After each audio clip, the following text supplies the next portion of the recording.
What's up guys? What's up mga kabalen? So another day, another vlog na naman para sa atin, no? And syempre, we do not forget to thank God for giving us another opportunity para makapag-vlog sa araw na ito. And for today's video mga kabalen, nandito na naman tayo. We are back to the same building. And this time, ang i-feature natin ay ang Maribel's Manual Osteopathic and Massage Clinic. Ayan, syempre dito pa rin sa South Common, Edmonton, Alberta, dito sa Canada, syempre.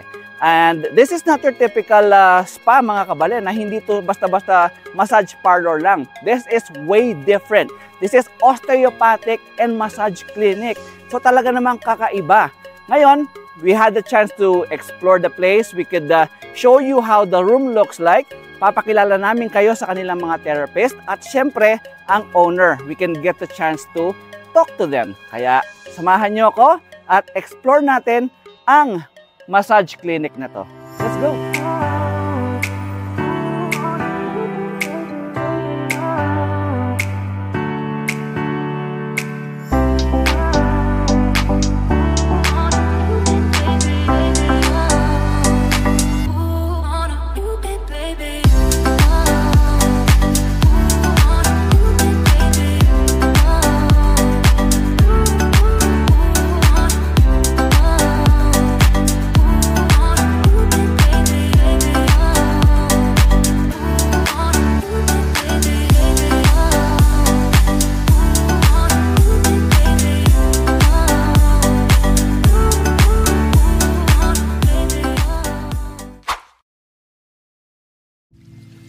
Ang Maribel's Manual Osteopathic and Massage Clinic ay mayroong 3 rooms. 2 single room at 1 couple room. Ang bawat rooms ay talaga namang very enticing. Sobrang linis. At sa itsura pa lang mai-imagine mo na ang sobrang relaxing scent na gaya ng mga health spa. Kaya naman, sa ambience pa lang ng mga rooms nila mare-relax ka na. What more kung magpapamasahe or magpapatherapy ka pa? Next, let's look at them in action. Kita nyo naman, ang bawat hagod nila at pagpindot sa mga pressure points ay talaga namang makakatulog ka sa sobrang relaxing ng experience. Siyempre, most importantly yung mai-improve ang blood circulation at marerelax ang mga tight and soaring muscles ninyo.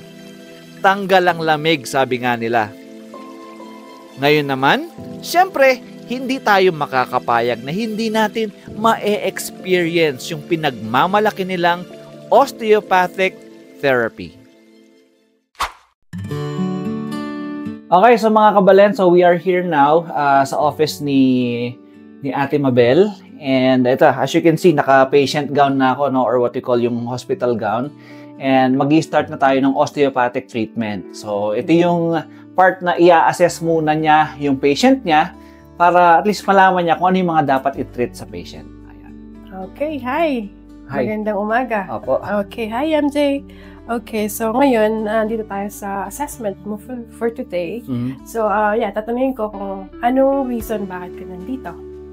Anong concern natin? Meron kasi dahil minsan lang masyadong matagal nakatayo, yung mga minsan nagkakaroon na parang back pain, mga ganun. Lower back pain? Lower back. Okay. Pero merong parang nangangalay sa upper back, saka medyo sa konting lower back. Okay. Alright, so right now, lumabas na tayo ng office, no? And nandito tayo ngayon for parang physical assessment. Mm-hmm. So, ano po ang gagawin natin ngayon this time? Okay, so this time, kailangan ko lang makita kung paano ko maglakad. Okay. So, i-assess natin kung paano yung lakad niya kasi doon makikita ko kung ano yung imbalance niya sa paglakad niya. Kailangan yung normal walk. Mm-hmm. And then, so from here all the way to the end, then back and forth, okay? Okay. Yeah. Okay, yan lang. Okay, sige. Okay. Let's walk. Okay, let's walk.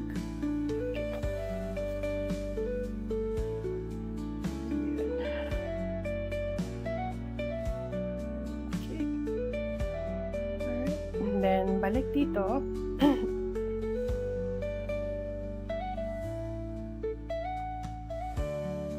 Okay, so So ngayon, nakita ko na si MJ, yung left shoulder niya is mas mataas kaysa sa kabila. And then, pag naglalakad siya, yung ito, masyado siyang nag-swing, pero yung isa naka-stuck lang siya. So, fixated yung kanyang kamay sa right.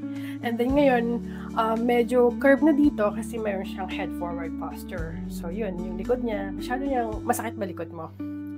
Ngalay, kasi nga hindi siya naka-straight. Okay, so we're here at the treatment room. So, dito po, pina-perform yung osteopathic treatment ni Ate Mabel mismo.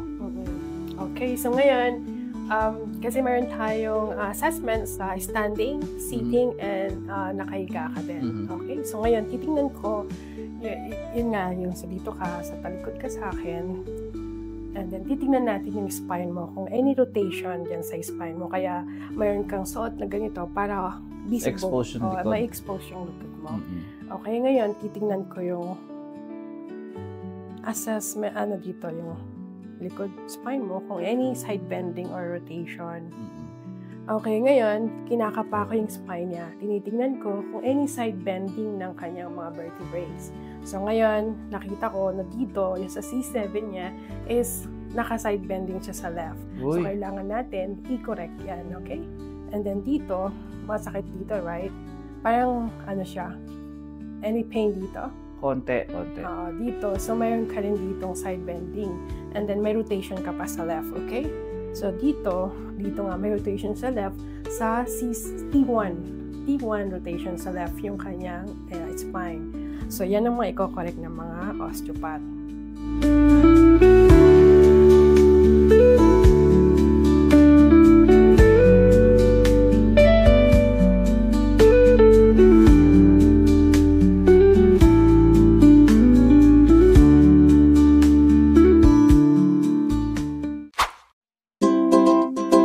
Alright, ayan no, mga kabalen, talagang very relaxing ang experience. Talagang hindi ko siya ma-describe kasi it's something na new to me, lalo na yung osteopathic. Talagang a whole lot new experience for me itong naranasan natin to. And maraming salamat kay Ate Mabel no, dahil pina-experience niya sa atin itong ganitong klaseng massage or osteopathic treatment. No? And we are very lucky kasi we can get to interview her personally. No? So, Ate Mabel, maraming salamat po sa pagtanggap niyo sa akin dito and sa experience nung services niyo. Talaga namang hindi ko masabi. Talagang relax po ako eh. Talagang kakaiba ang feeling. So, ito po kasing osteopathic na naranasan ko po, na tinry ko po kanina. Talagang bago po sa akin. Ano ba itong osteopathic na to, ate? Yeah, so baling we call it manual osteopathic therapy is parang siya, as a whole body, yung tinitreat namin. So nag-focus kami sa problem sa una sa tailbone tsaka sa hip. Para kami mga engineer ng body na tinitignan namin kung ano yung imbalance sa'yo. Kung halimbawa mataas yung isang hip mo or yung isa naka-rotate sa isa, ganun. So kailangan namin i-correct lahat yan. Parang alignment? Oo, alignment. So, halimbawa, patatayuin kita, maglalakad ka. So titignan ko kung paano ka maglakad, paano yung posture mo, yung unang-una, yung head forward posture is really bad talaga. Kasi napupul mo yung muscles mo sa back pag head forward posture ka. So, kailangan talaga aware tayo sa posture natin. Pinaka-importante. Kasi based on my experience, marami akong pag nakita ko na yung client, nakikita ko na kagad kung anong problem nila. Sa pamamagitan lang ng pagtayo at pag-upo ng tao. Ayun. So, it is something po na experience mo lang o talagang pinag-aralan mo? Pinag-aralan po namin yun sa school. Talagang napakahirap ng osteopath talaga. So, hindi siya basta-basta na pwedeng gawin ng kung sino-sino lang? Hindi po. Ayun. So, talagang scientific ang pinag-aralan mo. Talagang it's something na kailangan mong i-enroll, pag-aralan, hindi basta-basta pwedeng gawin. Yes, hindi pwede. So, kasi marami kang, kasi unang-una, mga buto yan. So, once na iba yung correction mo, iba yung approach mo sa mga buto, so, magkakaroon ng maraming problem. Ayun. So, yun nga mga kabalen, sabi ko nga, this is not your typical spa. It's not a typical massage parlor. Talagang scientific siya. Talagang, kaya nga osteopathic treatment siya. Ayan. So, ano po bang pinagkaiba nito sa sa mga chiropractic, sa mga bone alignment? Actually, hindi naman siya nag-iiba. Okay. So, bali kasi ang ginagawa namin as a whole. So, pumapasok yan from head to toe. So, ginagawa kasi noong unang panahon kasi yung yung mga ninuno natin is ginagawa na to actually. Which is hindi natin alam, bakit nila alam. Which hindi ko alam dati rin. So, noon nung bata ako, pag may sipon ako or may ubo ako na hindi ko magaling, pumupunta ako sa albularyo.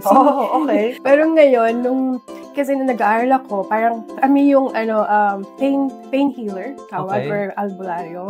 So, yun, from head to toe yung ginagawa namin, nandyan yung visceral manipulation, mga organs, which is, wala naman nakakagawa ng organs dito, kundi kami mga osteopath. I see. Pumapasok yan yung visceral manipulation.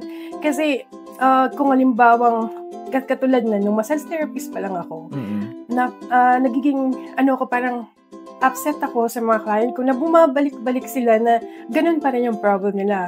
Halimbawa yung right shoulder nila. Bakit yung right shoulder ko laging masakit, hindi nawawala. Hindi nawawala. Tapos, nung naging osteopath na ako, kasi talagang hindi ako tumitigil na gusto ko talaga matulungan yung client ko. So, hindi naman pera-pera lang to. So, hindi ako yung tipo ng tao na pag isang oras, mamasahin ko lang siya, hindi. Uupuan ko yan, titignan ko kung ano yung problema niya. Tapos, hindi ako aalis dyan sa isang muscles na yan kung hindi ko siya natatanggal yung problema. Hanggang sa naging osteopath ako, yun pala, sa liver niya, yung organs niya, hindi na siya masyadong gumagalaw or fixated na yung liver niya.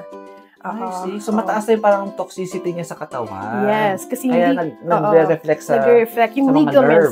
Yung ligaments niya. So, pinupull na talaga siya ng I see. So, you started as a massage therapist lang muna. Yes. And then, dahil sa frustration mo na hindi mo magamot-gamot yung right shoulder pain. Yung reklamo ng client mo, yun yung time na nag-pursue ka ng osteopathic treatment. Totoo. Ayun, I see. Ang galing naman. Napaka-fortunate ko kasi nga yung mga client ko, as in sumusunod sila kahit saan ako magpunta. Kahit saan ka magpunta ng lupayo. Oo naman. Siyempre, pag talagang naging suki ka na nila or talagang pinagtiwalaan na nila yung servisyo mo, susunod talaga sa'yo. May mga client pa rin ako na nagpupunta pa talaga from Lloydminster, from Toronto. As in, gusto nilang ma-experience yung osteopath. Kahit pumunta kayo sa Google, makikita yung mga review nila. Talagang as in, gustong-gusto nila yung mga services natin dito sa Marvel's Manual Osteopath and Massage Clinic. Nice. Ayun. So, nagpapasalamat ako kay Lord kasi talagang grabe yung binigay niyang knowledge about sa mga buto na to at sa mga, lalo na cranial sacral therapy. Napakaganda talaga niya. Hindi po pwedeng, hindi mo itry. Kasi, massage kasi, magandang massage, pero pansamantala lang talaga siya. It's more on relaxing, no? Oo, relaxation. Pero ang osteopath kasi talagang, correctional. So, maganda rin yung massage kasi binibreak nila yung mga nuts na tinatawag para dumali yung tugo. Ayun. So, napaka-complicated na treatment, no? Kung iisipin ko, kung imaginein ko, no? So, kung ganun yung mga procedure, iisipin ko as a normal na tao na hindi naman alam yung pinag-aaral ko. Baka naman, baka mahal to. Baka naman hindi ko afford. Yes. So, ano ba yung mga rates nyo? Osteopath, treatment, tsaka yung inyong massage treatment? Yeah, so bali yung massage namin is 1 hour is 110. Kasama na yung GST yun. And then yung osteopath, talagang pricey talaga siya. Pero ngayon, naging direct billing na kami sa osteopath. Dati, lang Green Shield. Ngayon, ang dami na. Telos Health. Lahat ng Telos Health is direct billing na kami. Nandyan yung Manulife, Equitable Life, etc. Which is Canada Life, mayroon na rin pala. Pero depende sa company nila. So, i-check nyo na lang po sa aming receptionist kung ano yung mga coverage dyan. Pero kung halimbawang wala kang coverage, wala ka pang insurance, pwede ka namang So, ibig sabihin, kung may insurance ka, pwede mong i-take advantage yun para... Yes. Wow! Oo. So, makiklaim mo lang yun libre na maklaim. Ang galing. Yes. So, yung may mga insurance dyan, mga workers, mga PRs, ayan. Yes. Pwede kayong lumapit kay Ate Mabel. Pwede niyong gamitin yung mga insurance niyo. Wag niyo siyang hayaan na hindi niyo magamit. Kasi, kaya tayo binigyan ng insurance para gamitin. Dahil, nagtatrabaho tayo. So, yung mga muscles natin, nag-create tayo ng lactic acid. Paano tayo makakapagtrabaho kung hindi tayo healthy, di ba? Yes, kasi noon nung di pa ako massage therapist, laging masakit ang ulo ko. Hindi ko alam, super tight na pala yung neck ko, yung back ko, kasi nga hindi ako nagpapamassage. So, hindi ko alam yung kagandahan, benefits ng massage and osteopath. Okay, so yun nga, on my end, kasi nga dahil wala akong insurance, binibigyan ako ng discount ni Ate Mabel.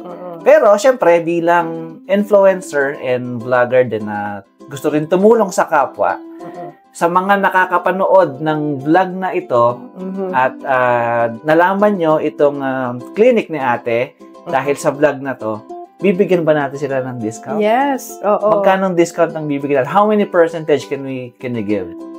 Pwede na bigyan sila ng mga 10%. 10% discount. Okay, so sabihin nyo lang, Kabalen in Canada, at bibigyan kayo ng 10% ni Ate Mabel. Dahil siya yung aking influencer. Ayun. So, sabihin nyo lang kung So, we've seen the vlog of Kabalen in Canada sa inyong place. Kaya, bibigyan niya kayo ng 10%. Yes. Ayun. Dahil napanood nyo tong vlog na to.